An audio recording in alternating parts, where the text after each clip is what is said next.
Hello class 12th, हम दूसरी वाली कविता पढ़ेंगे। ठीक है, तो दूसरा वाला कविता पढ़ते हैं। हाय सब मिथ्या की बात। तो यहाँ पर इस कविता में कवि फिर समानता कर रहे हैं, पहले की युग और आज के युग में जो है वो समानता कर रहे हैं। उन सब बातों को याद कर रहे हैं कि प्राचीन काल में सब कितना अच्छा था। हाय सब मिथ्या की बात, आज तो सौरभ का मधुमास।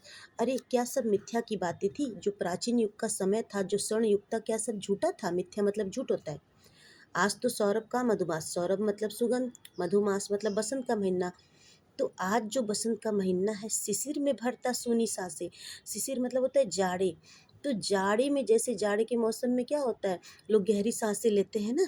क्या होता है, सब कुछ ठंड से क्या होता है, एक रुक सा जाता है, जीवन जैसे रुक सा जाता है।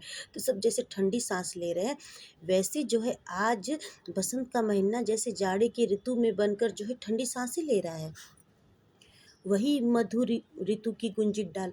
वही पहले के प्राचीन काल में क्या थी, वही बसंत ऋतु हुआ करता था और वही गुंजित डाल हुआ करती थी।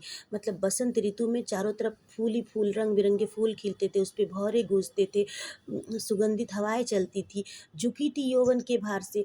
और वो इतनी जो है फल फूल रही थी कि अपने ही यौवन के भार से वो जैसे झुक सी जाती थी।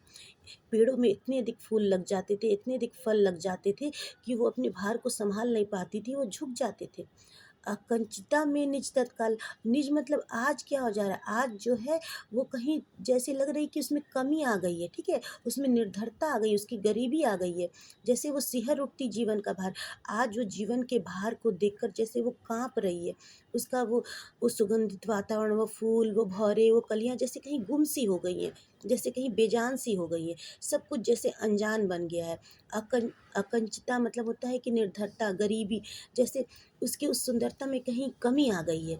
निज तत्काल, ठीक है ना, वो अपने ही आप को देख के सिहर जा रही है, कांप जा रही है, जीवन के भार को वो सहन नहीं कर पा रही है। आज पावस नद के उद्गार। तो पावस मतलब होता है वर्षा और नद मतलब नदी, उद्गार मतलब जो उसकी लहरें उठ रही हैं। तो आज जो नदियां हैं वो क्या हो रही हैं, इतनी अधिक भरी पड़ी हैं, इतनी अधिक वर्षा हो रही है कि क्या हो रही है, वो बाढ़ का रूप ले रही है, विकराल रूप ले रही है। ठीक है, सब कुछ तहस नहस कर रही हैं। काल के बनते चिन्ह कराल। और वही, ठीक है ना, अब आज क्या हो रहा है, वही जब वर्षा ऋतु चली जाती है तो ये नदियाँ क्या हो रही हैं, अपने चिन्ह को क्या कर रही हैं, अपने ही चिन्ह को मतलब अपने ही अस्तित्व को बचाने का प्रयास कर रही हैं।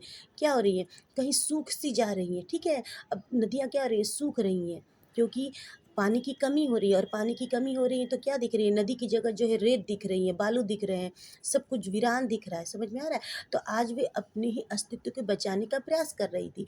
कल जिन नदियों में क्या था, बाढ़ थी, वर्षा थी, जो विकराल रूप धारण करके हमें क्या कर रही थी, हमें अपना रूप दिखा रही थी, डरा रही थी, आज अपने अस्तित्व को बचा रही है। आज ये काल के बनते चिन्ह कराल, मतलब आज ये नदियाँ अपने अस्तित्व को बचाने का प्रयास कर रही हैं। कैसे बचाने का प्रयास कर रही हैं, क्योंकि क्या हो रहा है, कहीं सूखा पड़ रहा है, कहीं सूना पड़ रहा है। ठीक है, तो इस स्थिति में क्या हो रही है, कहीं रेत दिखाई दे रहा है तो कहीं बालू दिखाई दे रही है, पानी का अस्तित्व कम होता दिखाई दे रहा है। प्राप्त का सोने का संसार जला देती संध्या की ज्वाल। तो पहले के युग में क्या था, प्राप्त काल में जो स्वर्ण रूपी संसार था क्या कर रहा था, चारों तरफ खुशियाँ ही खुशियाँ लाया हुआ था। तो जला, जैसे ही संध्या होती है तो जैसे लगता है वही सुनहरा सवेरा जो है शाम होते होते वो अपने आप को जला रही है।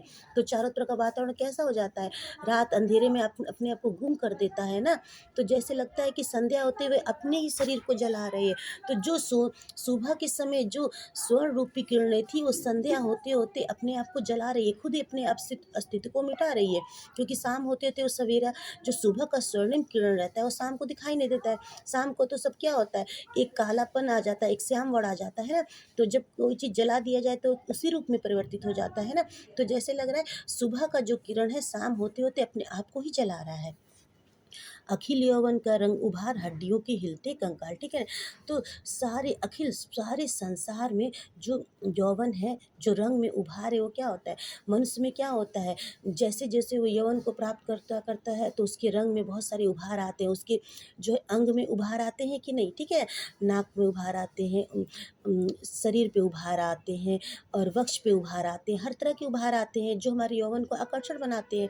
तो आज क्या हो रहा है, हड्डियों के हिलते कंकाल, और जैसे जैसे वो यौवन ढह रहा है वो क्या हो रहे हैं, और जरा आ रही है, बुढ़ापा आ रहा है, तो जैसे वो हड्डियों के कंकाल बनते जा रहे हैं, वह यौवन जो है कहीं विलुप्त होता जा रहा है। समझ में आ रहा है, कंचों के चिकने काले ब्याल। ठीक है, कंच मतलब होता है बाल, ठीक है? और चिकने काले व्याल मतलब होता है साँप।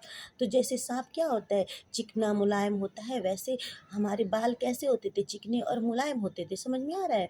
तो वही आज किस रूप में ले रहे हो, कौन-सा रूप ले रहे हैं? केचुली का सिवार, ठीक है? केचुली मतलब होता है साँप का केचुली, जो वक़्त आने पर अपने शरीर को त्याग कर देता है। तो जैसे लग रहा है कि हमारे बाल भी जो है क्या है, कहीं न कहीं जो है अपने अस्तित्व को खो रहे हैं। कास के फूल क्या होते हैं? कास के फूल होते हैं, सफ़ेद होते हैं और बेजान होते हैं। तो आज मनुष्य के बाल, जो मनुष्य का यौवन का जो है मुख्य आकर्षण है, वो भी कहीं बेजान से नज़र आ रहे हैं। सिवार, ठीक है?